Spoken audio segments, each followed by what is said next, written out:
Well, we're coming to your city. Gonna play our guitars and sing you a country song. We'll all be flying higher than a jetliner. And if you want a little bang in your yin-yang, come along. Come on along and welcome aboard Indiana Sports Beat, coming to you on this Tuesday from the Golf Club at Eagle Point Studios. As always, Kevin Brockway from CNHI Papers is with me as always as well. Kevin, just to remind the folks, CNHI Papers, they're Anderson, Jeffersonville, New Albany area. Where all else are they? Terre Haute, Kokomo, Goshen up north. We cover the whole state. Logansport. Yeah. Well, I know that. We're just about everywhere. Anderson, is one of the bigger ones, but right. Yeah, it's interesting because every paper has their own unique audience. As you know, this state is from living in the state for as long as you have, Jim. Southern Indiana, Northern Indiana, different people with different preferences, right? Oh, brother, you have no idea. And when it comes to basketball, there used to be more, but there's still there biases for certain areas, and some of it's warranted. But yeah, different parts of the state. It's with Indiana being a north-south, I call it a north-south state, obviously because of how it is constructed. You've got 5 hours difference from the top to the bottom. That's pretty significant for a state the size, of Indiana. But it's quite. I grew up in Southern Indiana, and of course, someone who grew up in Gary or other. That's a different world, man. That's different state. Different. It seems like a different state because it's different topography. It's everything, and it's damn sure a heck of a lot colder up there. But suburban Chicago, yeah, pretty much, right? Oh, up the region, yeah. Then you got northeast Indiana up there, so it's a whole different deal going on there. But lots going on today for us, fortunately. Of course, Chronic Hoosier will be along with us. Mike DeCourcy will join us, and Xavier Johnson will join us. The Pitt transfer to Indiana. I'm talking to someone last night, and they said, I think that this guy's going to be the second leading scorer on Indiana's team this year. And yeah, I think so. Yeah, I had a chance to talk to him on Friday. I'm going to do a story on him coming out tomorrow, later this afternoon, tomorrow in the CNHI Papers. But we talked a lot about, about Trace Jackson Davis, actually, and how he feels he can play off him, and how that was really a factor in his decision-making to come here, saying that basically at Pitt, he never played with a big of his ability. And I think that's going to be an interesting dynamic. And you thought maybe you would see that last year with Christian Lander and Trace, but Christian just wasn't quite ready. But, to have a guy that can do a little bit of, pick and roll action off him, pass, score, help him finish, I think that's what's going to be interesting to see. Now, he's not going to have a lot of time to develop that chemistry, but he will have this summer to come in and work with them. And I think that's the hope, that you could have those two guys kind of play off each other, a more experienced point guard that has those kind of skills. Well, and also you mentioned Christian Lander. I think Christian's going to benefit from this. Xavier is to me, a much more veteran guard than what we've had, as far as what Indiana has had as far as the point guard. This guy scores, man. He set a freshman scoring record at Pitt. He averages 15 points a game, and it has been. So he tries to score. He tries to get to the rim. It's going to be, I think, valuable for someone like Christian Lander to be around him because he's still very young and developing his game. So that's going to be great for Indiana because Christian Lander's the heir apparent to that spot. So you've got that rollover nice when it comes about. And then you've got the other guys in there, Rob Finney. Hopefully he's going to gain confidence. But if Xavier's going to come in and score, you're not going to need that from Rob Finney. But what you're going to need is just the complementary things. And I think that, man, not only could he fill that role very nicely, he could fill that role extraordinarily well. that is what would make Indiana a very successful basketball team, is having the guys like Xavier Johnson, the piece that they did not have. Trace Jackson Davis, which they did, but you couldn't remove the stress from that. And now you add a wing, a successful wing. This is a different ball club already, just from a slight addition. And then, of course, there's going to be multiple changes that I think is going to allow this team to free up and do a whole lot of other things. But Xavier Johnson, to me, is a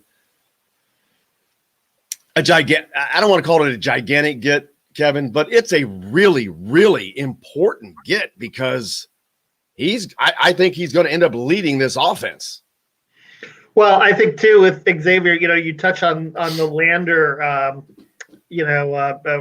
situation as well. And when I talked to him, he talked about wanting to be a mentor to Christian as well. I brought that up, and just the whole aspect of, you remember 2 years ago on this team, Finney was the only true point guard, and he was hurt. And then you had, Devontae Green and Al Durham, who are more combo guards, kind of masquerading as point guards. Now you have Xavier Johnson, you've got Finney, and you have Christian Lander. You've got three guys that, can legitimately play the point. So you've got some depth in that position. And I think that's important as well, because you never know, somebody gets hurt, somebody gets in foul trouble. You've got a lot of options there, different options there, and you could probably slide Finney a little bit off the ball as well, and just bring him in on some defense situations, and to get him going too. Yeah, Mike says, I think this could let Rob just become a defensive specialist who could handle the ball if you need him to, but will allow Lander to be the backup point guard. It gives them options. It gives them options, most importantly. We'll talk about all that more when Xavier joins us. When is he coming on? Let's see. That's at 10 o'clock. 10 o'clock. What am I saying? At the top of the hour, I guess. How about Jennifer chiming in? I watched soccer last night. I think they can win it all. Go Hoosiers! And I watched them too, and was very impressed with how they dispatched Seton Hall last night. Certainly a good win, and they came right back from that weather delay, and Wittenbrink scored, and they got that 1-0 lead. They added a goal, and Celentano, I'm really enjoying as a former goalkeeper. As I really enjoying watching him play, and he was just so aggressive in the box, punching away balls and not letting Seton Hall get anything going. Indiana has been, well, every position, I guess you can say. Well, not every position, but the goalie for the last 4 seasons, they've just been has it just been the two? I think so. So it's just been the two, but man, they've had two of the best goalies in the country. This season, though, this team is another national championship team. They were a national championship team before they lost Spencer Glass. Managed to get through that. And I know that's one player off of a large team. That was a huge loss, Kevin, in continuity. And the way Victor Brazzera, he just went nuts. He went berserker. Brazzera went berserker. And just became a Tasmanian devil that they couldn't stop. I mean, it was crazy, but now he's got help back. This is a team that can win a national championship. They should have won one a couple of years ago when they lost to Stanford. Man, that was a heartbreaker. But this team is as good a chance to win a national championship as any that they've had in the last couple of years. Celentano, when you have that is a ton of confidence for your guys in the field, and it allows them to just play their butts off and give it all, because they know that they got their backs covered. And it's going to be fun to watch. We're going to try to get Coach Yeagley on. I've been trying to get him on. It's just they have been practicing when we do the show, and it's not worked out. But he's got a press conference today. We're actually going to hear from him here in a second. This is his response, as a matter of fact. John, if you want to pull that up. It's as I told the team after the game, it's to get to, a College Cup Final Four in our sport is really hard to do. And, the number obviously is pretty incredible when you look at it through the history of the 21st. And yet this one is theirs, and it's uniquely theirs. And I'm really proud of them. And I said that, they'll forever be in the facility with how we honor our Final Four teams. And they did it in a real gritty way. I mean, today was not an easy game with the conditions and the way that they got the ball forward, and our box defending had to be really good. And it was just a real gritty performance. And but I told them after I mentioned that, I said, you're kind of leaving your mark. You are leaving your mark. But the ultimate one's still ahead. So we're very happy to be in this position. And we're very proud of the team. We're enjoying it. We had some fun times after the game. Still, the guys are still having a good time together, celebrating. But at the same time, we have the crown jewel is still out there. It's just a lot more. It's a lot closer for us. It's more tangible, with it being 2 games away, and we get to move to the stadium field, which is fantastic. And I know the team will really enjoy playing in there. So we're obviously a lot of smiles in our camp. Coach Todd Yeagley, he cracks me up. Always loved interviewing him. He has always been the coolest cat in the room. He is that, and I truly believe that is part of his success. He never gets rattled. As you saw him in that press conference, he is so, what's the word I'm looking for? Deliberate. Measured, yeah. Very, and the right words. I think his mind, people want to know, or maybe they don't want to know. I do. I'm always fascinated by differences and allows people to do this and to do that. One of the things that I think that allows him to be so successful is that his mind works that way. It works, and it sees things that way. And in sports, that's the immeasurable is being able to see things, see things in a slower fashion that others can. And that is a thing. It really is. And actually to see ahead, and he's just one of those people that has that calm, determined mind, but it's also successful. Man, Charlie Miller brought it up yesterday, and he wanted to talk about it, and we didn't. But the greatness of this program, and it is truly because we're talking. How many decades now? Is this 3 or 4? 3 or 4 decades of just nonstop, relentless success. The 21st College Cup. That's a Final Four. 21. I'm trying to look up how many there have been. I think there's only been like 40, whatever it is. Indiana has been to almost half of the College Cups, have almost half of the Final Fours over 4 decades. There is nothing in sports, I think, Kevin, to rival that.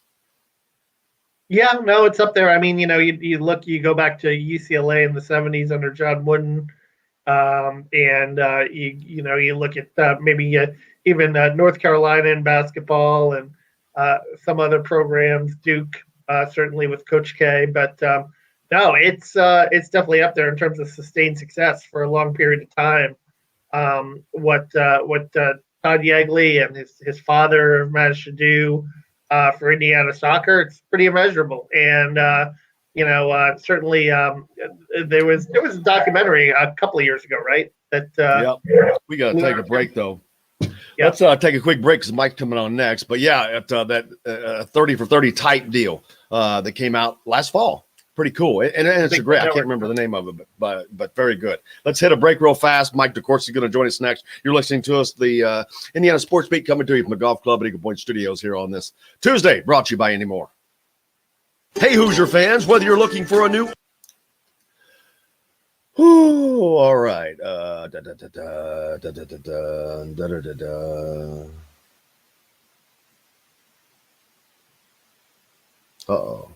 What happened? Standoff? Missed that?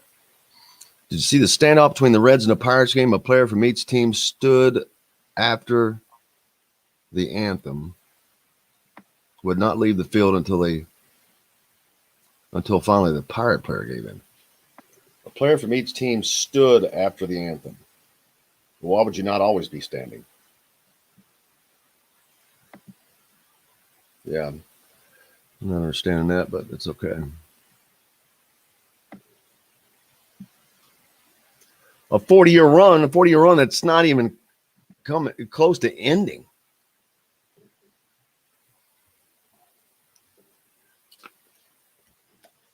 That's crazy. There is nothing. I don't think there's anything. Well, I shouldn't say anything. National championships matter, but. Did the Pacers win last night or no? Do you know that Indiana is not the national championship? No, what I was going to say, Indiana soccer is not the winningest, from a national championship standpoint, not the winningest program. Who is? St. Louis with 10, but they won them all in like the absolute beginning of NCAA soccer. Yeah. So probably 6 teams had a soccer program for 8 years, and they were winning national championships against nobody. And that's kind of a crap thing to really count, to be honest with you. Yeah, is it a national championship when the whole country doesn't play? Yeah. All right. I believe so. Is there no SEC soccer teams? Men's soccer teams. A bunch of women's, but there are none. Well, there's only one. I think Kentucky is like the only one. Kentucky. They play in Conference USA though. Yes, they do. Yeah. There is Mr. DeCourcy. How are you, sir? I am well. How are you, Jim? Great. I appreciate you. We were just talking about soccer. That is a part of your plan. A My Social Security account gives you secure access to your personal earnings history and benefit status. You can find out if you're eligible to receive benefits, compare retirement benefit estimates at different ages or dates, view spousal benefit estimates, and more. Plan for your future. Open a My Social Security account at ssa.gov/myaccount. Social Security, securing today and tomorrow. Produced at U.S. taxpayer expense. Today's guest is brought to you by Reynolds Family Dentistry of Sellersburg. You need $1 million smile for those championship photos, and that's exactly what you'll get with Reynolds Family Dentistry.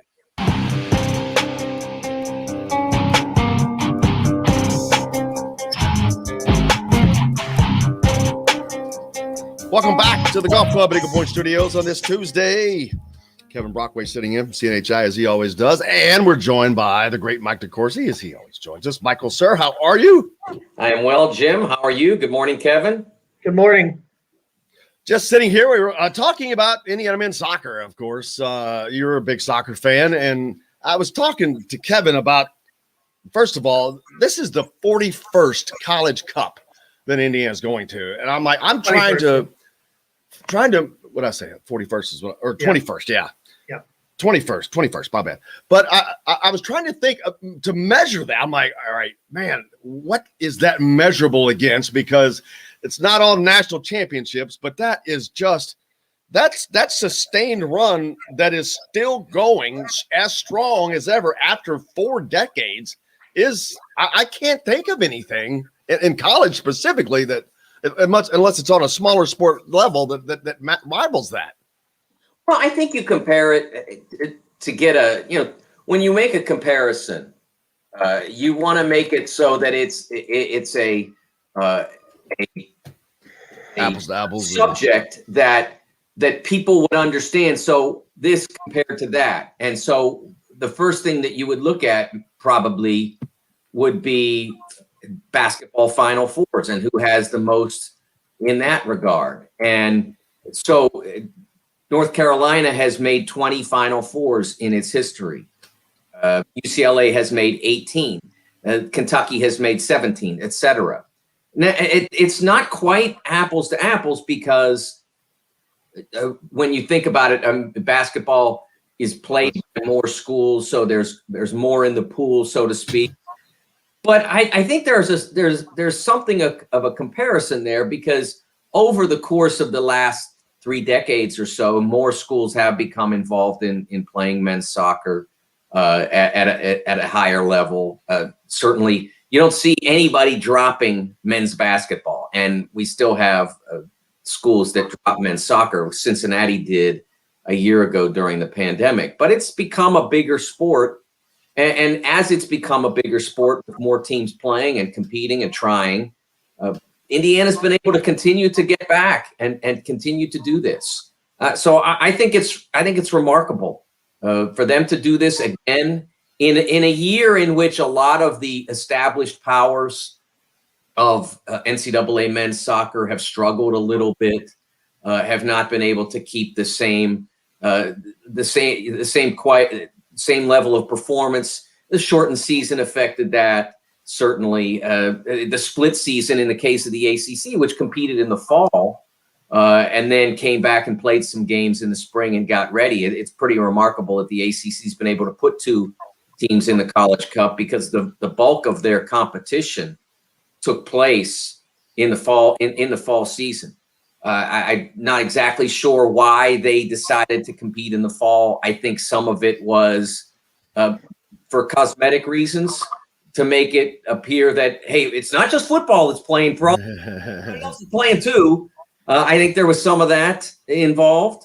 But to have 2 teams, Pitt and North Carolina, make it, pretty remarkable. What a great story for Marshall, right? You don't see that too often. A team that, like we talked about Akron a week ago. Akron had been a pretty established power by the time they started making College Cup and winning championships.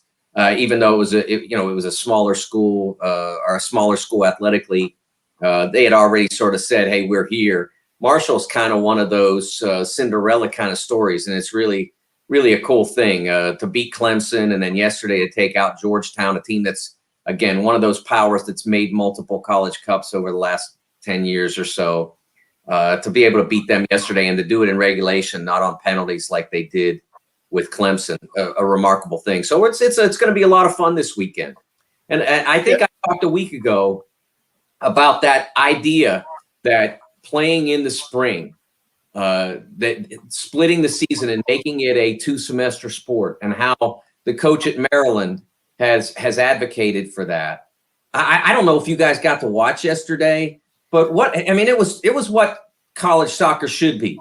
Obviously it should be played with more fans and all that, and that's not really. But in terms of the actual atmosphere, the weather, it was 70-some degrees down in Cary, North Carolina.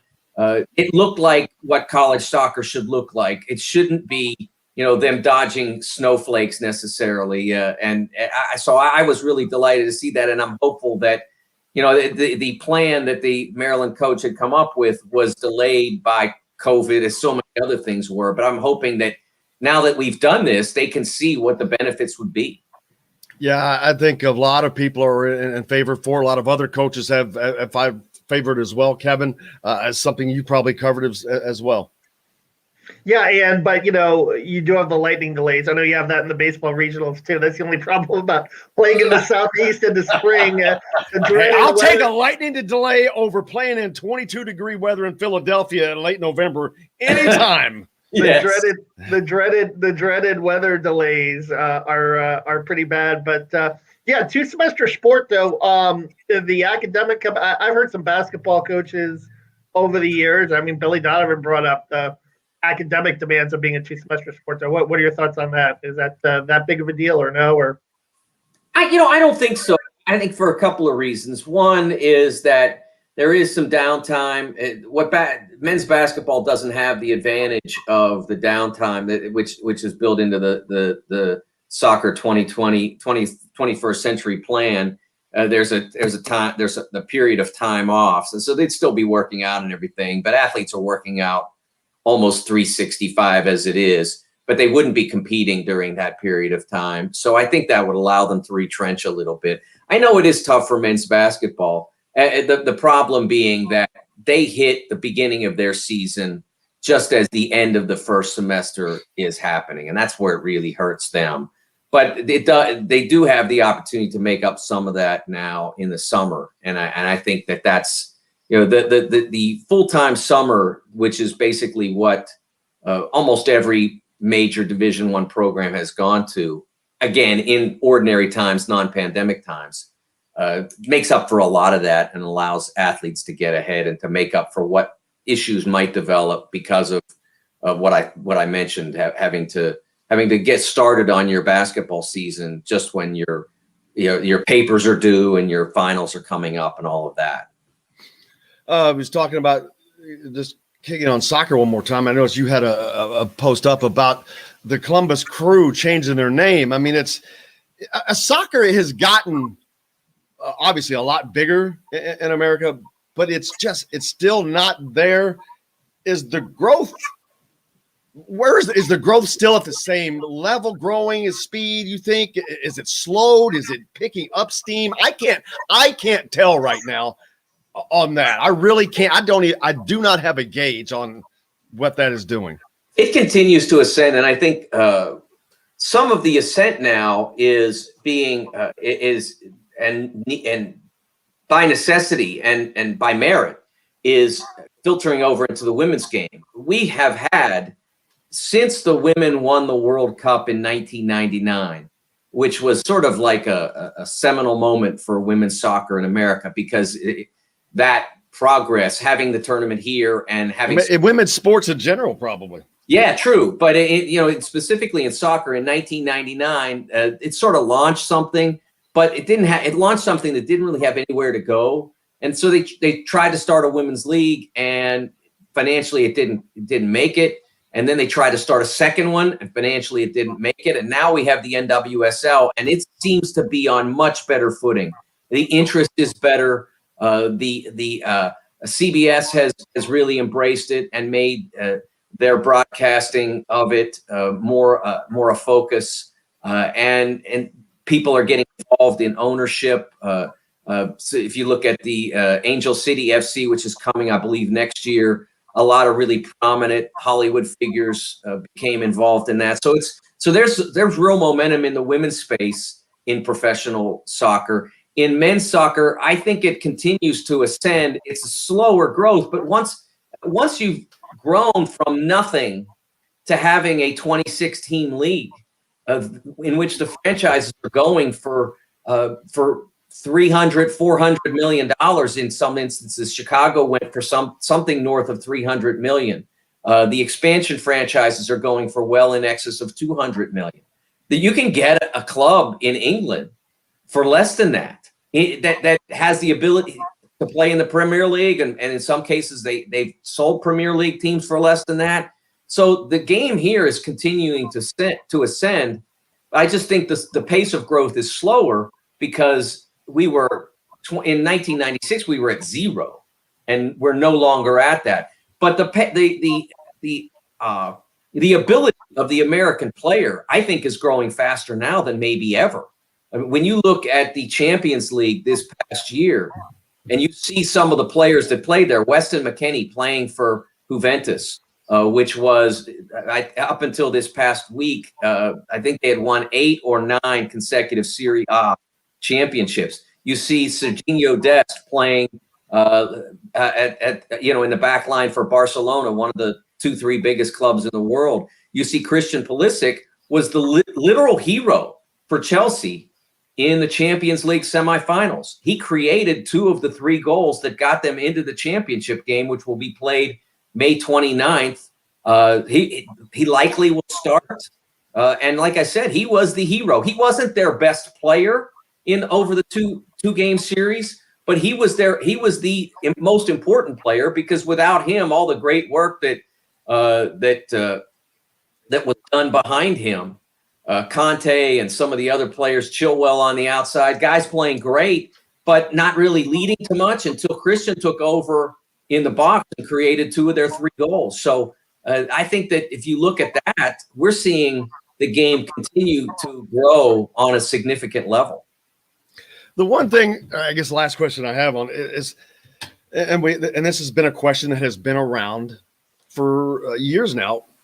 Why is men's soccer not caught up with the world. I know that they were way behind, but the United States has some of the best athletes in the world, training facilities in the world, and they are not caught up. I mean, they're still not making World Cup, still not qualifying for major events, and that just blows me away that they can't get there. I'm like, dude, they compete or lead in every sport that there is, and they get their butt handed to them in this sport, and they still doing that.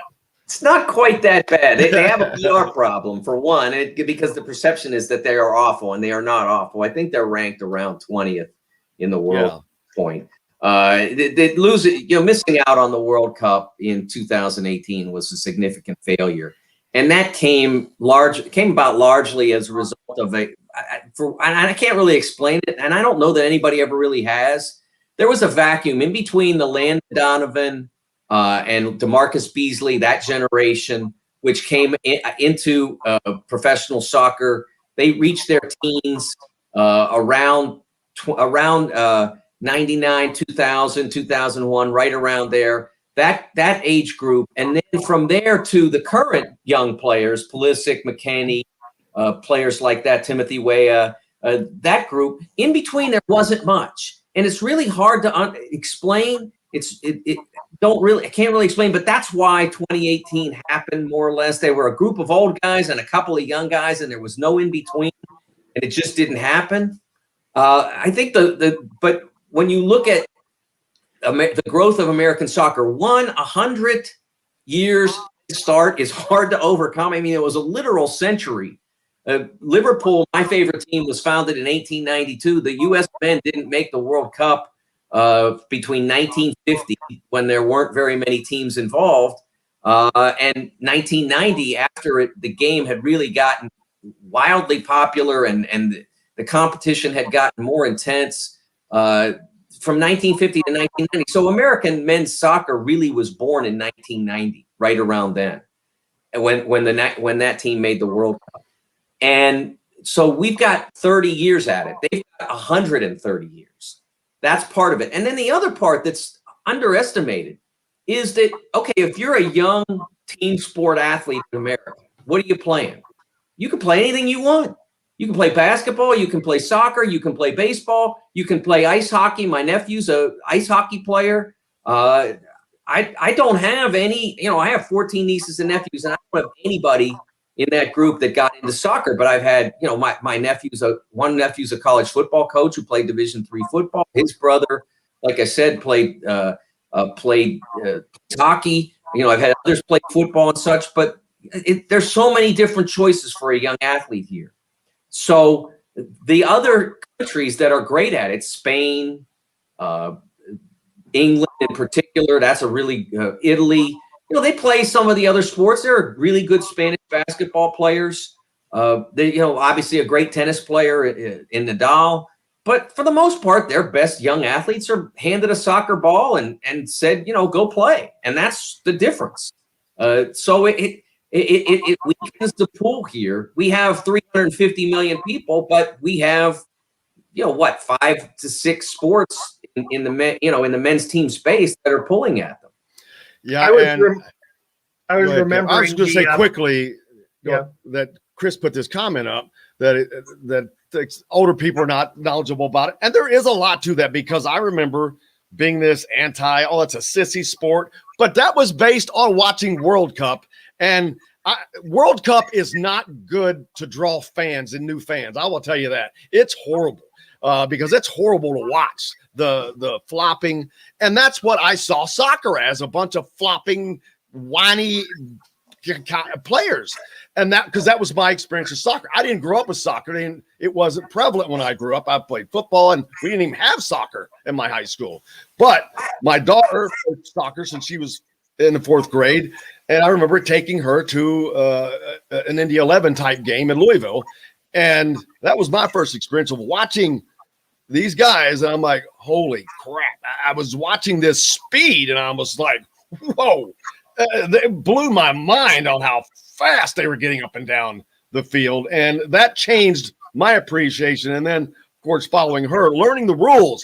You got to learn the rules, guys. Just learn the simple rules. It makes it much more enjoyable. And now I watch more soccer than my daughter watched the entire time she played soccer. I'm like, I'd text her, hey, you watching this game, this match? She's like, no, I'm watching The Bachelor. I'm like, what? I'm like, oh, okay, I give up, man. So, but I will watch soccer sometimes just because now if it's good, I enjoy good play. If it's good and you know the result, it's fun to watch. Kevin? Yeah, I was going to mention, Jim, I was a big fan of those Argentina teams in the 80s, Diego Maradona, and God. I really enjoyed watching the World Cup back then. I haven't really gotten into it as much since, but you were talking about that gap, and I was trying to remember the name, and I looked it up, Freddie Adu. Remember Freddie Adu was supposed to change American soccer, and he was that one guy that couldn't quite, get it over the top. Yeah, Freddie, his career wasn't well handled by himself and by those around him, including the people I never thought that DC United, when they signed him, did a great job with him. And it's unfortunate. Michael Bradley and Josie Altidore were from that generation also, but it was really just them. There wasn't much there. And of course, Josie and Michael made huge contributions to the men's national team, but there weren't enough other really good players with them. But, I love the comment that was up there before by Chris. It still is. I did not become a soccer fan until I was 30 years old. I grew up in the same generation as Jim with that idea that, it was somebody else's game. It wasn't ours. It was boring, whatever. I thought it was a sissy game. I really did. And buddy, and I will tell you, it is far from that. Yeah. And so in 1990, when TBS, Turner Sports, put it on TV, the whole thing, very little of it had been on before, and they made a big deal. Hey, we're putting the whole thing on TV. And I look back now and I know they made some mistakes. They took commercial breaks in the middle of the action and that sort of thing. But, now, that watching that World Cup changed everything for me, because I had no knowledge of it, and I sat there and I taught myself the rules by watching and began to understand. And for me, the idea of an old person learning the sport, it's the best part of it for me, because I'm 30 years old or so, and I feel like I'm 6, learning all about baseball over again. For those who haven't gotten into it yet, it gives you that opportunity to start from ground zero and build, a new affection that you might not have already had. So if you're out there and you're wondering, is it worth your time? It gives you a chance, really, in a lot of ways, to be young again and not know a lot about the sport and learn about the stars and learn about the rules and learn about the traditions of the game and all that. A lot of people already have gained that, but if you haven't, it's out there for you. And I think learning is one of the most fun things we do as people, learning new things. And so I would encourage anybody who self-described old farts, like Chris was saying, I would encourage them to give it a shot and really, and try to learn it and have fun with it that way. I played the sport in high school. I can tell you this, Mike, or I can tell you this, Jim. When you're going up for a corner kick as a goalkeeper, there's nothing sissy about that. When you've got all those bodies running around, you know what I mean? Trust me. That was a thought that went from pre to not. I try, especially once I went to that game, and it reminded. It was in Louisville. It was like the Indy 11. And what I was going to say is, for people who have those teams in your towns, that's like having AAA baseball, and these towns are into these teams, man. I mean, Louisville just built a new stadium. There's new stadiums going up. They are supporting them, and it's fun to go out, and it gives you that minor league baseball feel. They're fun times. They really are. If you have a winning team, that is. What else is coming up for you next, Mike? Yeah, at this point, I'm sort of trying to figure out what's next. What our next project is. The NHL playoffs are starting on the weekend, I think, and NBA will be coming up soon, and I'm not, the timing of the NBA draft is going to be a little bit different this year, so we're working through all of that. So I don't have anything on the horizon, but I would encourage you to read the article that I wrote about the Columbus Crew and their decision to rename the team. You would think that after the Super League that happened in European soccer, the debacle that they had when they tried to form a separate association of elite clubs in Europe and their fans rebelled, you would have thought that the people in Columbus would have said, hey, maybe this isn't the best idea to completely change our look and our team name. Maybe we shouldn't do this because we destroy all the goodwill that we've built up. But they went ahead and did it anyway. And so I wrote about that on sportingnews.com for yesterday. It won't take that much of your time, but it's sort of instructive about how American sports teams, and not just American sports teams, but sports teams around the world continue to view their fan base as essentially almost as if they can never leave. It's like an addiction. Well, we can do whatever we want and they'll still come back. Well, that's not always true, and it certainly is never wise to treat your customers that way. No, what I'm trying to find, what's the reasoning for changing the name? It's not offensive in any way. It's Crew. So I'm like, okay, there cannot be anything offensive with this. I think it's marketing people just trying to justify their existence in some ways. Marketing people should be trying to sell the product that exists better, not try to reinvent the product. And when you think you're smarter than you are, maybe that's when you decide to try to reinvent the product instead of just trying to say, how can we get more butts into seats? I don't know that they were going to have trouble doing that because they built a new stadium downtown Columbus. They've never drawn great as a franchise. I've gone to dozens and dozens of Crew games over the years. And I remember in 2008, I went to the Eastern Conference Championship on a Wednesday or Thursday night in Columbus, drove up by myself. Couldn't get anybody to go along. So I went and I sat by myself, and I literally sat by myself at a championship. I would have gone. I had almost the whole row to myself. That's how selling tickets over the years. Now they're moving on. Everybody was expecting that it would be easier. And instead of just embracing the upgrade and the fact that they are the reigning champions of the league, they decided to light the whole thing on fire by changing their name and their look. I don't get it. Yeah, no one ever likes that, but it's funny. But marketing people, they've got to, like you said, got to justify their existence. Make sure you catch that up. My wife is in marketing, and she doesn't do any of this stuff. She knows that's not how it's done. Sometimes products need to be reinvented because they're declining or whatever. That's not what happened here. These people just thought they were smarter than the room, and it turned out they were not. Yeah, that usually doesn't go well, especially when you're not. Man, I can't thank you enough, Mike, as always. I hope you have a great week. Any just relaxing plans coming up? Anything fun coming up? I plan to do plenty of relaxing, absolutely. It's funny. John Rothstein, my friend from CBS Sports, always tweets in March that we sleep in May. And I always say to John, can we not sleep in April? Is that not allowed? I haven't even got to sleep April in May 5th yet. or 7th or whatever. Can we not sleep then? I'm working on June.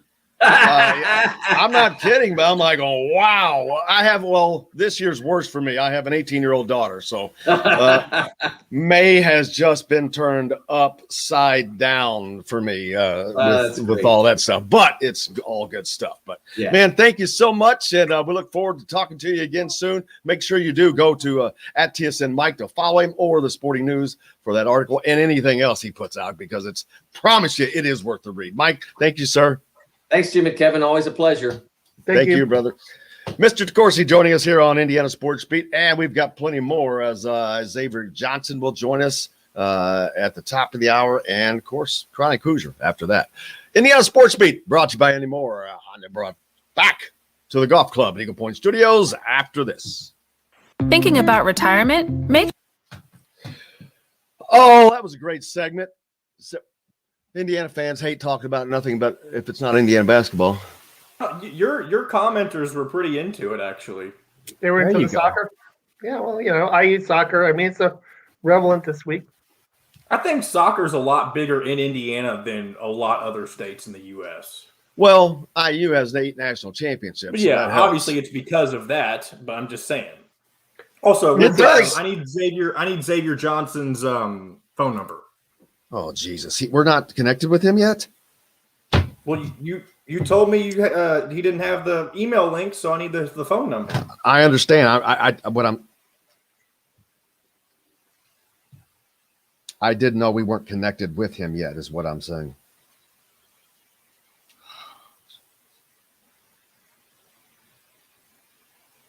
If you don't have it, Jim, I've got it. No, I've got it. I just, I thought.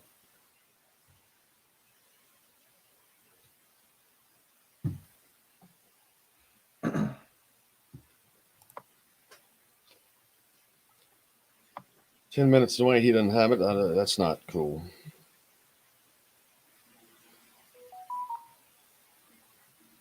Well, I sent it to his email, but you told me that email he didn't get it, so I did send it to him back at 8:30. Yeah, I had thought that I'd sent you his contact info previously. All of it, but I Okay. guess it didn't. Gotcha. Get that to him ASAP though, so we Yes, can get I'm putting on. it in right now, and I'm going to shoot him the link. I'll just remind him, hey, we'll have you join at 10 o'clock.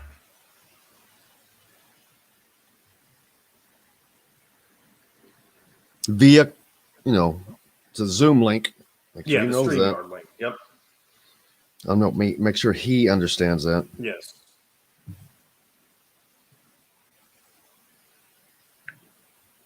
I don't understand why he didn't get the link. He might just not know what he's looking for. I don't know what you told him, but I'll try to explain it to him. That we'd send him the link. Never mind. Just forget it. Look at that. Do you see this? What? The mask?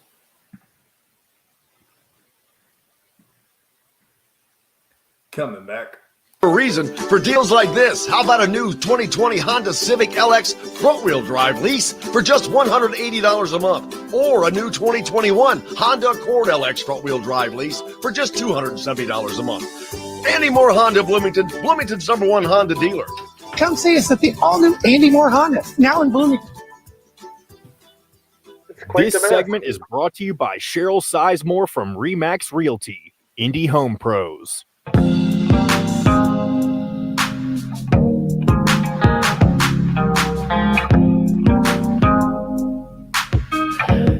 Welcome back to the Golf Club Eagle Point Studios on this Tuesday. This wearing a mask that was sent to me from coolermasks.com. If you can see, if you're on YouTube and seeing this, this is pretty cool. These are licensed. The one I'm currently wearing is actually a photograph or a picture of the assembly hall floor. That you can get these and a bunch of others. Man, pretty cool. I like some neat this stuff. one. How about this that they sent? Not bad. They sent it to us. So cool. But there's a ton more. There's a Memorial Stadium on there. They're licensed with IU. They're made and manufactured in the US. They have 8 different IU. Actually, there's more coming. Actually, I had them create a Leo one, which is really, really cool. They're 100% washable, reusable, moisture wicking. They're co-owned by Bubba Louie's original owner.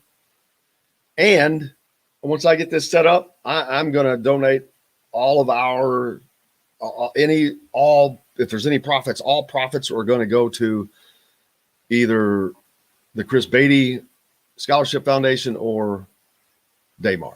I'm going to talk to Coach Allen and see about that. But so yeah, when we get this going, get those masks and we'll get that out to you, and everything is going to go towards that. Yeah, So we're that'd be coming cool. up on the very sad anniversary, right? The 1-year anniversary of Chris Beatty. When Beatty. was that? death, it was Memorial Day weekend. I remember that's when Indianapolis was going through some turmoil, and certainly very sad, and a very honorable scholarship in his name that they are putting forth here. Certainly a great foot representative of Indianapolis too. Great citizen. Well, I'll get that information out, and you get 15% off of. You use the Indiana Sports Beat one, and you get 15% off. But like I said, 100%. We're gonna everything is gonna go towards that. There's other IU things on there. It's pretty cool. There's one for Kirkwood, the sample gates, like I said, Memorial Stadium, and the Leo ones that I'm having them create right now. Pretty cool. But so there's that. Just wanted to give that a quick mention, but we'll talk more about that. But it's just very cool how that worked out from saying wear your mask every day. But yeah, that one, I can't believe how good these things look. Seriously. I mean, that's not, I thought that they were like screen printed on or something. It would rub off. Nope. I'm like, wow. So nice. Masks aren't going anywhere, are they, Kevin? How about that? Yeah. So we didn't get into this with Mike's segment, but Tim Tebow, do you think he makes it with the Jacksonville Jaguars as tight end? Tim Tebow, are you kidding me though? Dude, he has not played in an NFL game since 2012. That's 9 years ago. Has there ever been a 9-year gap in sports besides boxing or something? Baseball, football, basketball. Wasn't he in Patriots camp in 2013 and 2014? Though I mean, he's bounced around, but I get your point. Though. I'm just curious. The one thing I brought up, it was kind of interesting because people were talking about the switch from quarterback to tight end. The basketball players, we've seen so many of them convert to tight end. It just doesn't seem to me like it's that intricate a position or that big of a deal. But here's the thing to me is there's no way that a player that hadn't played in a game in 9 freaking years can be your best option at tight end. There's no way. There has got to be 1,000 different guys who just came out of college that are a better option, or 1,000 guys who are looking for a job at tight end that's a better option. Think of all the guys. Have you seen the Jaguars roster? But pick somebody up that's not named Tim Tebow that actually has played tight end and it is not playing right now. That's got to be. That's a bunch of. If this was not Urban Meyer, this would not be happening. Yeah, but you can say that about there are a lot of coaches that have a lot of affinities for former players. You see that all the time. And Trey Burton, who's tight end for the Colts, was a former option quarterback at Florida. I mean, I think listen, and he is an unbelievable athlete. If you've seen him up close, he can run. He still has, great speed. He's got great strength. I think it's just going to be a matter of, whether he can, get back in that football shape. But he was, playing professional baseball for the last 3 or 4 years. It wasn't like he wasn't doing an athletic endeavor. Let's put it that way. So, I think he's got a shot. And I think Urban, obviously believes in him. That plays a big role, like you said, and you could probably use him on a gadget play here or there in the goal line as well. It's not like you can just use him as tight end. He's got those skills that he could probably still be utilized. I'm not going to go as far as saying like Taysom Hill, but he's got that kind of ability that you could possibly get out of him. Yeah. I mean, he's a great athlete. I'm not saying anything other than that, but I just cannot imagine that there is not 24 better options, 3 dozen better options, 4 dozen better options. Have you seen the Jaguars roster? I know you keep saying it. No options out there. I'm not saying on their roster, but there has to be better options out there available to put on the roster besides a guy who's been out of the league longer than Grandma Moses. It's just a publicity stunt. I don't think that. No, and listen, there's a market, and if you've been to Jacksonville, it's a hard place to draw fans. Good. There's a good point by Tim. Tim makes a great point. Burt Reynolds in the longest yard. It may have been. I don't know. Paul Crew. How long had he been out? Had it been 9? I don't know. Had it been 9 years? I don't remember how long it had been out. But that is a great. That's a great. The difference is Burt Reynolds was an ex-con. Tim Tebow's lily white Christian guy. Yeah, kind of complete opposites there. Absolutely. Tim says that Tebow just bought a house next door to Urban Meyer. Is that true? Maybe, possibly, yeah. I think this is going to end with him, like, if he doesn't make the roster, he'll end up. He's going to be a part of the program. Yeah, he'll be in a coaching capacity. That's probably what this is all going to end up. And it is good publicity. He's from Jacksonville. There are a ton of Gator fans in the town. They're going to eat it up. They're going to love it. I mean, these. Tim Tebow is an upstanding guy. You're going to get positive PR with him and all that. And they probably need a lot of positive PR. But listen, what have the Gators done since Tebow? It's almost like the curse of Tim Tebow at the quarterback position until Kyle Trask. They struggled. They were in the wilderness for a long time. I mean, he was a great college football player. There's no denying that. Absolutely. Let's see. We're going to have to take a break so we can clear off. Xavier Johnson is going to join us next. Indiana basketball player that you should be seeing a lot of next year. Transfer from Pitt. Up next, here from the Golf Club at Eagle Point Studios, brought to you by Andy Moore Honda. Back right after this. Hey, Hoosier fans, whether you're looking for a new... Good morning, Xavier. How are you? I'm good. How are you? And to be absolutely, it is, you pronounce it Xavier, correct? Yes, sir. Which I don't know why everybody does it, but I would do that too. X marks the spot. Kevin Brockway is a beat writer for Indiana as well. Kevin Brockway, Xavier Johnson. Hey, Xavier, we talked on Friday actually, but it's good to see you again. Nice to see you too. I'm Jim Coyle. I host the show here as well as publisher for Indiana Rivals as well. I know you've talked to Alec Lasley with Rivals quite a bit as well. So how's everything going? We're not on yet. We've got a couple minutes, but how's everything going with you? Everything's going pretty well. I had a death in my family, but we'll be all right from it. Sorry about that. Sorry to hear that, man. So how long have you been in Bloomington? I'm not in Bloomington yet. Not here yet? Oh, when do you get in? They told me June 2nd, somewhere around there. Well, that's got to be nice to just try to relax and make the transformation and all that. Yeah. How's your spring been other than that? I know you're dealing with the family issue, but once you made the decision, were you able to relax any or just trying to take some time away? Yeah, I went on a little break with my girl, a little vacation, and then I also just been working out too as well. Yesterday I got the COVID vaccine, so I gotta chill a little bit. Congrats. Which one did you get? I got the Pfizer. Pfizer. So you got to go back for a second. Yeah, I heard the second one worse. So I'm but see, I had Moderna, and I kept hearing that too, and I was like, God dang it! I was just all worked up. I got the second one in like the afternoon, and then the next day, and I forgot about it. I forgot that I got it. I'm like, my arm was not even sore. I'm like, oh yeah, I got that shot yesterday. I was like, awesome. Good for you. So yeah, I don't worry about it. Just if it happens, it happens, but it don't happen to everybody.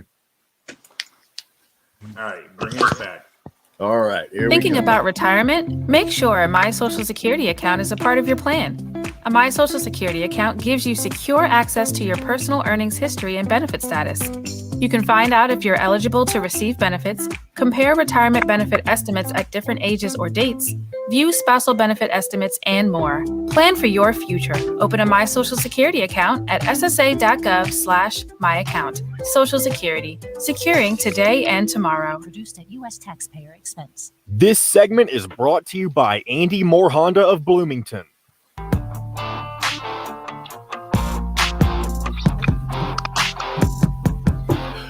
Welcome back to the Golf Club, Eagle Point Studios on this Tuesday. Indiana Sports Beat brought to you by Andy Moore Honda. Kevin Brockway sitting in as he does. Jim Coyle here. And we're joined by Xavier Johnson, Pitt transfer, Indiana. Going to play ball in the Simon Scott Assembly Hall next year. Xavier, how are you doing, sir? I'm pretty well. How are you? Great. Kevin Brockway with us as well. we were talking off air, and you're still not on campus yet. You won't get here till June. So, what have you been doing with yourself to prepare for the move? And you're changing schools, and so there's going to be some of that. So, have you met any of the guys? Talked to a lot of the guys. How are you working on that transition? I mean, I met pretty much the whole team now. We had a little group message. Everybody been talking. So, that's been going well. I've just been the whole time during the spring, ever since I left school, I've been working out. So, I mean, that's the good thing about it. I'm just trying to better my game, be ready for next year. And speaking of your game, you were the first guy for the new coach Mike Woodson that really kind of got things going, and a very, very important piece. They lose Armand Franklin, but yet you come in and more than fill the void. As a matter of fact, I was talking to someone yesterday, and we were talking about what your contributions are probably going to be, and the expectations are high. And as a transfer, you're coming in on a new team. That can put pressure on a guy. Do you feel pressure, or do you take that on like you want that? I mean, I want it, absolutely. I've dealt with it for the past 3 years. I've been at Pitt, so I mean, it's nothing but an expectation. Kevin? Xavier, I know we talked on Friday. You were talking a lot about shooting the basketball. What's your shooting routine like? How many shots do you get up? A lot of threes, pull-ups, or take me through that in terms of what an average shooting day at the gym is like for Xavier Johnson. I mean, we work on a lot of stuff. I work on with my AU coaches and trainers over there. We work on pull-ups, catch and shoot off the ball screen, just passing off the ball screen. We work on pretty much all parts of the game. And Indiana has pieces, of course, already in place. What about what they have? Trace Jackson Davis, Race Thompson, the other guys that are in place to play with. What about those? What was part of the draw? What about Indiana? What about the coaching staff, Coach Woodson, Dane Fife, all those guys? What was it that drew you to Indiana? I mean, just a team. Last year, I saw that they were an okay team. I just felt like I could make it better with what I bring to the table. So, I mean, that was one of the big things. And that's, we talk about that a lot with former players that are on. When fans ask about a recruit, whether or not wanting to come into a position because there's other people there, and you just answered it. A competitor thinks that they can help. That's why they're there, that confidence. And you have that confidence. Of course, you've got 3 years behind you where you've averaged 15 points. You're a scorer. What is it, having watched Trace Jackson and those guys play some, that you can do to help improve that offense? I mean, one of the best things I do is penetrate. I can finish around the rim. I'm athletic. I can score the ball, pass. It doesn't really matter. I do anything. And you look, what about these guys you look forward to playing with as far as how they make up the team? You got Race Thompson and a lot of other guys. What do you see as, from the coaching standpoint, that you can get to develop your game that is different from what you've gotten in the past, opportunities that will be here now? I mean, just the athletic bigs. I haven't really got to play with an athletic big yet in college, rather than high school. The last athletic big I played with was Jalen Smith, which was a lottie picker from Maryland. So I mean, that's the last person I played with, and we did pretty well together. So I'm just looking forward to playing with another athletic big. Kevin, you talked about that in your story. Yeah, Jalen is doing pretty well. Obviously, in the NBA, he's made a pretty good name for himself. I'm curious, Xavier, also if you've talked to Jalen about what it's like maybe playing in the Big Ten as opposed to playing in the ACC. No, I haven't talked to him yet. Jalen's not a big social media guy, so he probably hasn't seen that. I'm probably going to Indiana. So, have you heard any stories about maybe the change in conferences in terms of what you expect in terms of a lot of people say the Big Ten's a pretty physical league. Have you heard that from other guys? Or yeah, I mean, I know it's pretty physical league from just playing Iowa. I think I played Iowa my freshman year, Northwestern sophomore year, Rutgers sophomore year, and Northwestern again my junior year. So I mean, every time we played them, it's been physical. So I like the game like that. I don't like the softness about the game when it comes to calling fouls. So You broke a 34-year-old freshman scoring record at Pitt, and you just kept going and have that 3 years of experience behind you. Something, again, Indiana has some experience, but not at the point guard spot as much. But Rob Finney has tons of experience, but he's been more of a defender. And now you have a lot more guard opportunity. Also, Christian Lander, a guy that is probably going to learn a lot from you. Have you thought about that, working with a Christian and what he can get from you? Because he's a very talented athlete. Yeah, I've heard. I'll talk to him a little bit. No, he seems like a good kid. I just want to get to know him better, and I hope I can help him learn a lot of things. How do you pass on to the next guy? What is it? Because that is so important in talking. That's another thing. And talking with the former players here, that passing everything down, whether it's tradition, whether it's play, whether it's about the game or going from a freshman to a senior, that's a lot of responsibility. I mean, you're a veteran now, and all of that responsibility is part of that. But you're coming to a new team. Kind of difficult to do that. How do you do that to the younger guys, being a new guy? I think it'll kind of be good. Just from what I did for my experiences in my last 3 years, my stats say it all. So, I mean, I could probably just talk to him. I ain't gonna yell at him or anything, but I can just talk to him and be a good teammate. And I mean, just really talk to him. I mean, that's the main thing. But I'm not really much a big talker. I like to show people what I can really do on the court, and that's how I lead by example. Kevin, you have a close relationship, obviously, with Kenya Hunter, so does Parker Stewart. What makes him effective in terms of connecting with people? What kind of bond do you have with Kenya, and what makes him, do you think, a good coach in that way? I have trust with Kenya and Coach Wilson, obviously, and all the coaches on the coaching staff, but. I mean, me and Ken's relationship go back to my junior year when he first started recruiting me. He got me to go to Nebraska first, and I backed out of that when he left. So, I mean, we have a good relationship. I mean, I can't really speak on it. I mean, it's not much to say about our relationship. Beyond coaches and the roster right now, Indiana itself, a program that is known, obviously, for basketball throughout the country, long time tradition. How much of that went into it? Have you been on campus at all yet? Have you seen you haven't seen the facilities? Have you ever been in Assembly Hall? I mean, I seen it on a little Zoom, but I love it. I love it there. I haven't even been there yet. I love it. That's amazing. That Assembly Hall, of course, one of the venues known throughout college basketball, is one of the most dominant, and a lot of fans were expecting it to be just that again very soon. No fans last year. This year, fans expected back. It's a very loud place to play in, and fun if you're on the winning team, of course. But not having fans last year, how much are you looking forward to that in itself, of having people in the stands?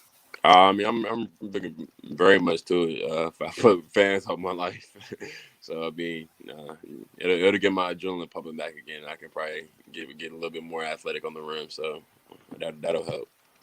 Xavier, what was it like last year playing in that bubble situation with no people? Now they pumped in the crowd noise, but it was. But what was it like? How did it affect your game or anybody's game?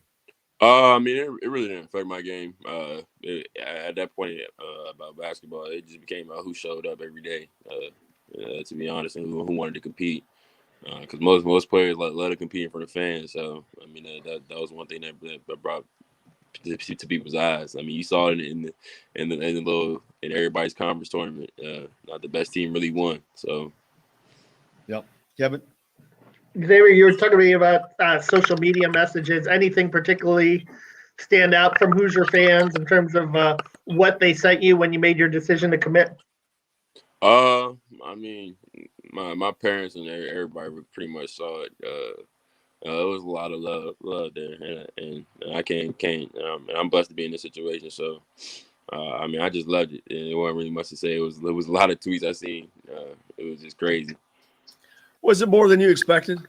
Yeah, way more than I expected. I didn't even expect that. I mean, we talk about the vastness of the Indiana fans for the basketball program because it is, like I said, it has been 5 national champions. It's not just Bob Knight. Brance McCracken that won 2 national championships. It is a rich history, and it's a state. It's not just IU basketball. Indiana high school basketball here is crazy as well, but it is a love for the game and a love for the players who play it hard and well, and they are craving, like you can't believe, to get back to a situation that was where they won all the time. And I know the players that are coming in now want nothing more than that. What is it that you're looking forward to getting to that point? I mean, I'm just looking forward to preparation. I can't wait to get there in June with all my teammates and just be ready to work. Because we all seem like we got the same goal, and I'm really happy about that. Anybody particular? We talked about Trace Jackson Davis. You're not playing with a big in the last couple of years. What does that do to help you? And why or so much are you looking forward to that? I mean, it helps me if one of the big men come over and try to block my shot, I got somebody to dump it off to. So I mean that helps a lot. Honestly, I mean last year it was a good year. It was an okay year for me.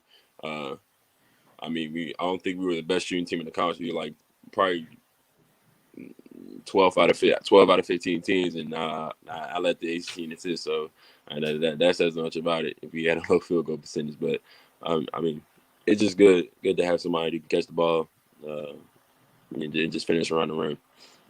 And having that high of assists, how much about that are you looking to facilitate, looking to help other guys score? How much of that you want to help this guy, that as opposed to yourself? Being a great point guard, obviously unselfish, and you have been that with a lot of assists, but you're also scoring pretty daggone well. Also, it's a great balance. That's the type of person I am off the court as well. I like to help everybody, in need, help everybody be successful. So I mean, that's just the type of person I am. I just like to help everybody, and I really feed off of what they come with how they become successful. So, Kevin, as a scoring point guard, how do you strike that balance as a guy that can get to the basket and score? But like you said, your assist totals are pretty good too. How do you strike that balance between when to go to the rim really hard and when to find other people? I mean, it's just really about reads at that point. If they stop me, yeah, I got somebody to pass the ball to. If they don't, just go ahead and score it. So, speaking of the coaching staff again, Mike Woodson coming in, obviously an IU great, long run in the NBA, and coming in his first season. What are your thoughts, impressions on Mike? He has not been around the college game for a while, but I don't know why that was made such a big deal. He was at the highest level. It was because he wasn't around the college game. I don't know that matters much because the college players are really starting to mimic more of the pro game anyway, and that's where they want to be. So what was about Coach Woodson that you liked and that you knew and that you found out? I mean, the first thing was on the Zoom call. My dad asked him a couple questions. That was real, and he gave him a real answer. And I could see in his eyes he was answering. And so, I mean, that was the first thing. Second thing was I wasn't really concerned about if he didn't coach in the college level because I seen him do it at the highest level. So I mean, that was the one biggest thing to it, and that's where I want to be at the end of the day. And I believe that he would be the best coach for me to help me out and get to the next level. So I mean, that was the second thing that went into it. How much, and I know you probably didn't because there may not have been a reason to, but did you have any familiarity with Mike Woodson before this started? I mean, I didn't know him personally, but I've known his resume when he coached with the Knicks and Carmelo Anthony and all of them. So I mean, that was one of the good things about it. How much of that was an impact, and knowing that he was with those guys that you used to watch and knew, he's coaching those guys. I mean, it was big. I watched it. I looked up a lot of articles on it, and all of them really had everything to say. Said everything was good, and so I mean, that was one of the good things about it. What's the biggest thing you're looking forward to? I know you talked about getting with your teammates and all that. Non-basketball, what's some of the biggest things you're looking forward to getting to in Bloomington? I I mean, going back to classes, to be honest. I Really? like line school. I mean, I'm trying to get my degree, so I mean, that's the top of my list right now as well. That's very impressive to hear anybody say. I don't think that would have been what I said. I wish I would have had the maturity at your age to say that. I'm pretty sure it would not have been what I said. But Kevin, anything else? What are you studying, Xavier? Liberal arts. Okay. Any dreams beyond basketball, hobbies, or things that interest you, or that you could see doing life beyond basketball? I mean, I really want to own my own business, to be honest. I mean, I like clothes, fashion, so shoes, everything. So I mean, I just want to own my own little clothing line. And You got any line designs going yet? Nah, not yet. Not yet. My brother's a good drawer, so I might get him to draw something up. So maybe more fashion or sports? There you go. Yeah. I saw Al with the rare career thing. That was pretty nice. You do some collaboration, man. Yeah, I hope. Well, man, Xavier, I cannot thank you enough. I hope we get to talk to you again once the season starts. It gets a little more difficult, but looking forward to it starting. Maybe we can get you on here one time before, June 2nd's almost here. So, maybe we'll get you on one more time before June so we can get you on again, but before you land here. But, man, good luck. What are you going to do between now and then? I got to get my second COVID shot in about 3 weeks. Just keep working out for real. Well, Xavier, we appreciate you. Looking forward to covering you next year on the Assembly Hall floor, and glad that there'll be fans in to join us. But thank you so much for taking the time. Congratulations. Have a great rest of your summer, and look forward to you getting to Bloomington here in June. Thank you. Appreciate you. Thank you very much. Xavier Johnson joining us here on Indiana Sports Beat. We're back with more to wrap things up from the Golf Club Eagle Point Studios, brought to you by Andy Moore right after this. Hey, Hoosier fans, whether you're looking for a new – thank you, man. I appreciate you. No problem. Don't work too hard. Again, sorry about what you're going through. Condolences on your family, and we wish you well before you come out here, you know. Thanks. So you driving over from – where are you? I'm in Augusta right now, but I'll probably go home before. So you're from – and you're actually – and where's – Durham from? Durham's from Atlanta. I'm in Augusta. My dad's from Atlanta, so I'm only 2 hours from Atlanta. So. Okay, I was gonna say he was down there somewhere. That's funny. That's cool. All right, man. I look forward to meeting you, man, in person. I hate this Zoom stuff. So Kevin is a writer for CNHI, and like I said, I do the radio show and own Rivals. So I look forward to actually getting to see you face to face. Okay. Thank you very much. We're looking forward to seeing some high-level point guard play too. We're hoping that, fingers crossed, it'll I got you. It'll come. Looking forward to being a lot more fun to cover this year. It will absolutely be that. I have no doubts, man. Everyone's looking forward to it. It was miserable. It's been fun. We'll just keep doing it. Looking forward to having guys like you come in, and it's going to be a good time. Like I said, we'd love to try to get you on one more time before you get to campus. Yeah, I got you for sure. All right, buddy. Thank you very much. You have a great day. Thank you, Xavier. Good dude, man. He looks like a veteran. Yeah, he's a good kid. He looks like a veteran. You can just tell. Have you had Tamar Bates on the show yet or no? Not yet. You haven't got him yet. He's really chatty too. He's really good. Just FYI, I haven't heard from Chronic Hoosier yet. Chronic. I know he's supposed to come on at 10:30. I emailed him earlier today, and he usually emails me back, but I haven't heard. Well, it's 20 after 10 right now, right? Hold on. I think he reposted. So he did what? Chronic did? No, Mike DeCourcy did. No, well, Chronic Hoosier did 43 minutes ago. Oh, okay, cool. Well, how long are we going today till?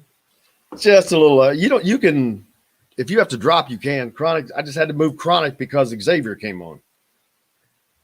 I can go till 10:30. Yeah. Yeah, that's fine. Yeah, we come back and then. Yeah. We'll drop you and pick up Tim Chronic. Tebow will take a spot from a young guy trying to make a run. Status. You can find out if you're eligible to receive benefits, compare retirement benefit estimates at different ages or dates, view spousal benefit estimates, and more. Plan for your future. Open a My Social Security account at ssa.gov/myaccount. Social Security, securing today and tomorrow. Produced at U.S. taxpayer expense. This segment is brought to you by Bubba's 33 in Clarksville. Pizza, burgers, beer.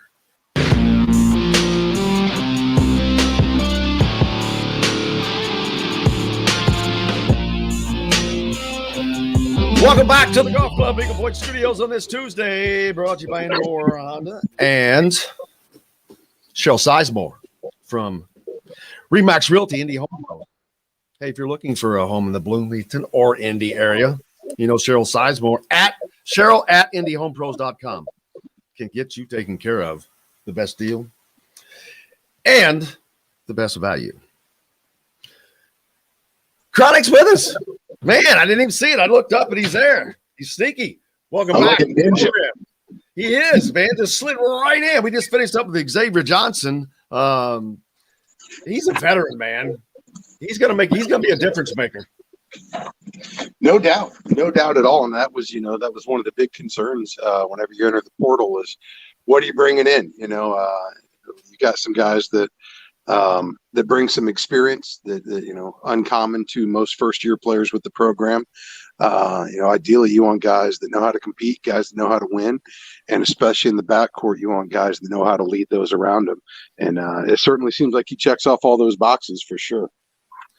Yeah, he broke a freshman scoring record at Pitt. So, man, when you're scoring as a freshman like that, that's talent and confidence and things that Indiana has been missing at that position for the last couple of years. So, and I just think it's going to be a great combination with Rob Fennessy and Christian coming up and all those guys. It's going to be such a different year, and there's going to be guys actually fighting for playing time now, where last year you were like, you didn't have that luxury. And now it's the opposite almost, or will be. No, absolutely. And, we've said it before and it's going to hold true forever. Iron it will always sharpen iron. So whenever you can bring up the level of competition and practices, and off-season workouts, it's only going to make everybody better. And it's only going to allow the coaching staff to make everybody more accountable for their play, which is something due to lack of IU's depth in recent years. They've had a hard time doing, much to the frustration of the fan base. So look to see a pretty marked change in that respect this year, and hopefully look to see them bring a little more tenacity, a little more competitiveness than perhaps what we've seen here in recent years also. Yeah, what's interesting was in the interview, if you picked up on this, Jim, he was saying, remember when I asked him about the ACC and the Big Ten, and he talked about the physicality and almost embracing that, because he did have some fouling issues at Pitt. And he talked to me a little bit about some of the hand checks that were called and so forth. And it seems like he really wants to get into playing a little bit of that rougher style that you see in this conference that, not everyone adapts to quickly. Yeah, he just talked about that, Chronic, that he the differences between the ACC and the Big Ten, the physicality, but that he likes that and he enjoys that style of play. Well, and I think you absolutely want that type of mindset going into it, guys that are fighters that aren't afraid to mix it up a little bit. But I think a huge benefit when you add the depth, you also give the guys on the floor the ability to perhaps be a little bit more aggressive than what they otherwise would, when you're always worried about foul trouble in the back of your mind, because without serviceable depth behind you, some of those fouls can really hinder your team's chances of success. So allowing them to be a little bit more aggressive, knowing you've got somebody behind you that can fill in. Obviously you want them to play as smart as they can, but in the words of a former IU coach whose name shall not be mentioned, you ain't trying if you ain't fouling, Haas. That's just the way the game's played. Yeah. Yesterday on the pitch, Indiana through a weather delay. I didn't think they were going to get this match in. I was watching the weather. I think it was at the 46-minute mark or something like that. And I checked the weather. I'm like, man, this is not going to get to finish. And then put it away and then kind of forgot about it. And then the next thing I see, it's a 2-0 win. I'm like, damn it. They got the match in and it's over. I missed it. But great in Indiana going to their 41st College Cup. Phenomenal. I know you're excited. I would actually go to this if it were – May is just not do – I can barely change my mind right now. I've got so much to do. But I would go to this if I could this year. I think – I hate saying this, but I just feel like this might be that next year for Indiana. It's been kind of not unexpected, but with the Spencer Glass injury, it hasn't been perfect.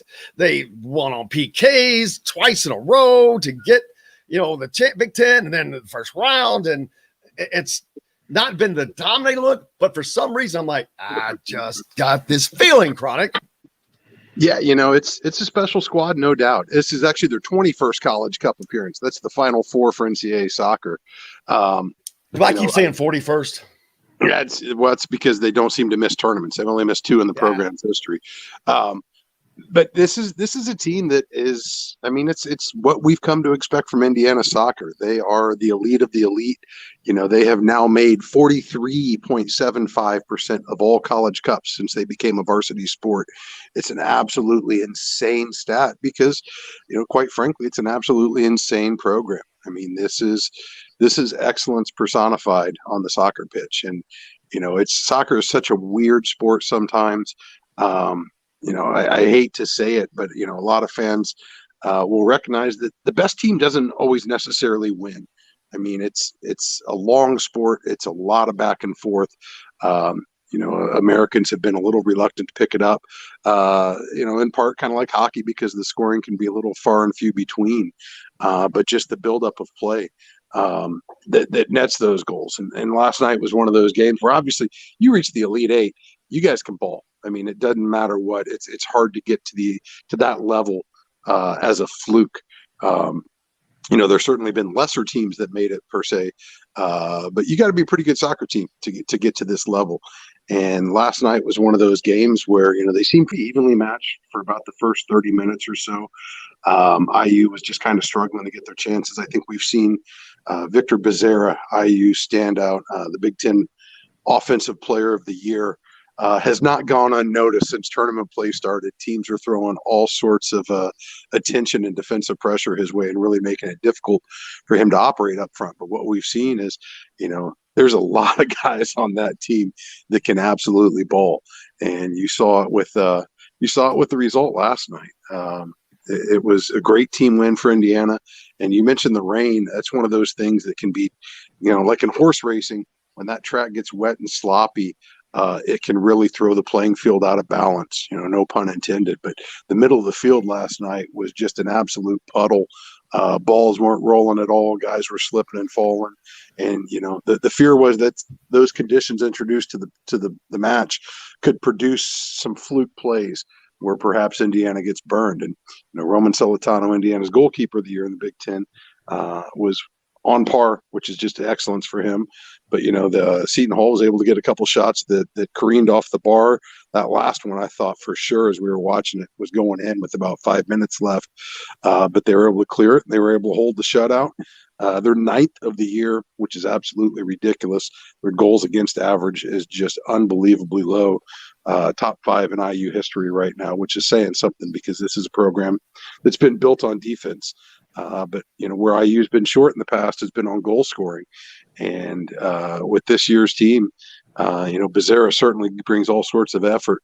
But when you got guys like, Wittenbrink, when you guys got guys like Thomas War, Gumbale, Endele, there's so many players on this team that are going to be professional soccer players in the very near future.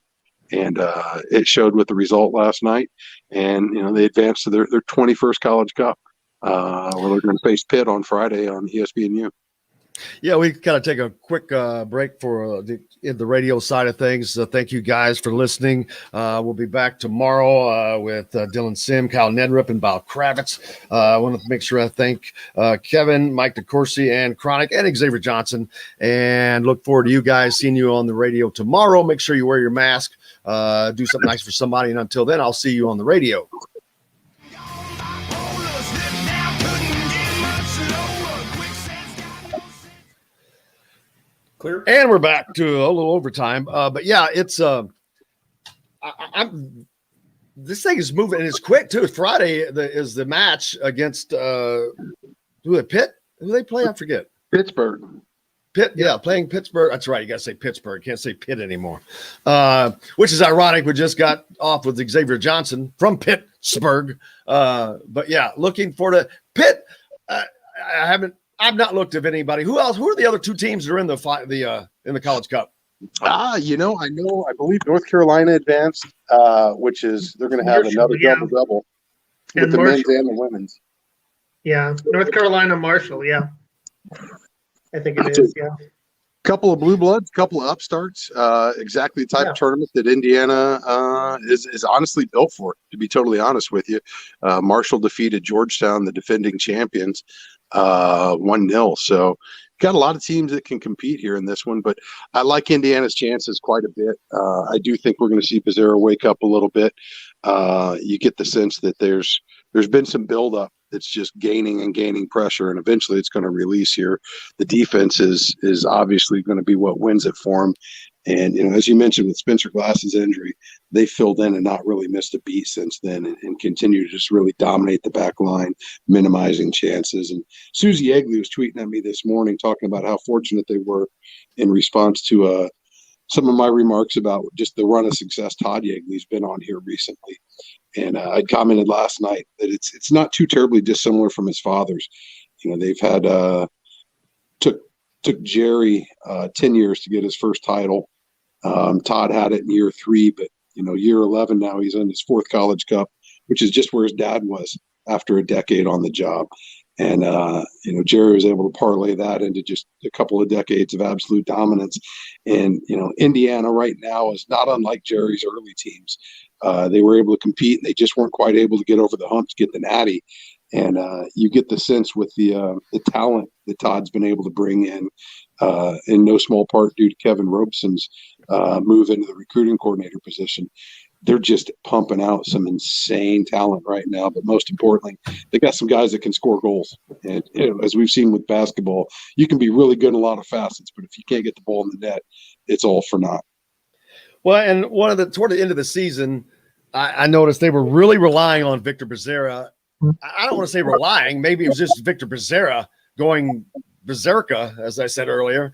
It was just all him. And I'm like, oh, man, you can't go into the tournament like that. But as soon as the tournament started, it spread. The goals have come yesterday. He didn't score either goal, I don't think, in that match. So it's good to see that going in different directions, because that is what makes Indiana so dangerous. That second goal I saw that they scored, I still don't know how he got that across and through the goalie and the defender to the offensive guy to score that. If you saw that highlight, it was a cross from the right wing. I'm like, how did he get that through there? It's just amazing.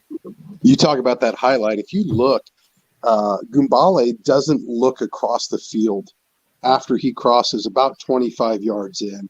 He makes one touch, sees the space, keeps his head down, knows exactly where Thomas Ware is going to be when he puts the ball there, and just absolutely threaded the needle, just a couple inches out of reach of the keeper, just in front of a couple of trailing defenders. And, Thomas, I think he hit that with his calf. I mean, I don't even know that he got a boot on it, but it was just such a perfectly positioned pass. And the pace on that, because, again, that field was absolutely dragging balls to a standstill. It just the perfect build-up to the icing on the cake for him. But it's just a remarkable season all around. It was certainly nice to get to the finish line without having to watch them go through PKs or any overtime. It's because, man, it's been a tough year on the ticker following IU soccer. Yeah, that I'm telling you, get a national championship. What? Okay, think about this. Indiana men's soccer wins a national championship. Heading into a football season is going to have the biggest excitement, expectations, I'm going to say, in the history of Indiana football, because the expectations probably weren't there in 67. Maybe they weren't there as they are now, because you didn't have social media. You didn't have all the pressure. You didn't have the years of losing. So this is the most anticipated football season, I think, in football history. And if Indiana can win a soccer championship and then have basketball following that, and women's basketball, and you've got a baseball that's looking to win a Big Ten championship right now. Yeah, softball. Just throwing it out there, man. Softball's absolutely balling right now. Swimming and diving, continues to produce national champions. I mean, we've talked about the golden era of IU athletics, and as I've said previously, the late '80s, early '90s were kind of my apex. You had teams winning natties. You had teams that were constantly competing for conference titles. It wasn't as deep as what you see right now. Indiana didn't have baseball. It didn't have women's basketball. I'm going to go even further. Women's soccer right now is really ascendant. EVB's putting together a squad, kind of following the model, getting the best in state, and then really expanding around the region and convincing kids that Indiana is where you want to come play and enjoy your college experience. The tide is certainly as high as I can recall at any point in my lifetime, at least, all the way across IU athletics. And, you get football right and continue to, sell tickets and get better TV slots, which give you more TV revenue. That rising tide will always lift all boats. But right now, everybody's riding a high that I can't say I've seen in some time. And the crazy part is we're not even done yet. Soccer's still got the natty on the table. Baseball has still got, the conference title in sight. I would be surprised if softball gets an invite to the tournament this year with the streak they're on. It's just an absolutely exciting time. And hopefully people are paying attention, because as much as I'm looking forward to getting back into Memorial, I can't wait to get to all the venues in Bloomington, because there's so many great athletes and so many great teams to get out and watch. Tickets are cheap. Seats are easy to come by. It's been one of the things I've enjoyed most raising a family here in Bloomington, is taking advantage of all the varsity sports. Absolutely. Well, Chronic, man, I appreciate it. I hope the rest of your week goes well. And anything coming up we need to know about? I wish like hell I could make it down to Cary here this weekend. I did a quick dip and out last time IU won the national title down in Hoover, Alabama. Unfortunately, this weekend we've got family coming in town on Friday, so I cannot travel for that. And I'm going to be tied to my desk. There's no way out of it. I've already explored all options on Monday. So we'll be catching it on the TV, but it won't take away any of the enthusiasm nonetheless. We may have to repeat back in 03-04 and catch the final over at Yogi's. Yeah, I was going to say we may have to party it up there in that regard. But, brother, thank you so much. And we look forward to doing it again next week, talking about national championship maybe. Hope we got a 9-star to talk about. We'll catch you guys then. Thank you very much, Chronic Hoosier. Finish us up here on Indiana Sports Beat. Kevin, you talked earlier about the Derby and Bob Baffert. He has now acknowledged that Medina Spirit was treated with Otamax, which contains beta-methasone. So I'm just seeing that. I don't know anything else about it. And someone below it said, "Oh, did the horse have an ear infection?" So it's probably I'll have to read more into that. But you had brought that up earlier. But doping in horse racing, who knew, right? Yeah, it's just everything crazy. But man, it was another great show. I cannot thank everybody enough. Most importantly, you guys at home. Without you, there's nothing. And of course, everyone that joined us. Kevin sitting in with us as always. Make sure you follow him at Kevin Brockway. What's your Twitter? At Kevin Brockway G1. There you go. And at the CNHI Papers, of course, Chronic Hoosier, Mike DeCourcy, and Xavier Johnson. And don't forget your Cooler Masked masks, man. Make sure you go out and wear your masks. We'll get that link up for you. But we're going to donate anything. Everything's going to go tonight at Yogi's, probably, right? Everything's going to go to charity. We're going to do I think we're going to work on the Chris Beatty. I haven't decided if that or the Daymar, but it's going to be all for charity. But we'll get the link up and for that. So make sure you wear your mask, your Cooler mask today. Go out and do something nice for somebody. Until tomorrow, I'm Jim Coyle. I will see you on the radio.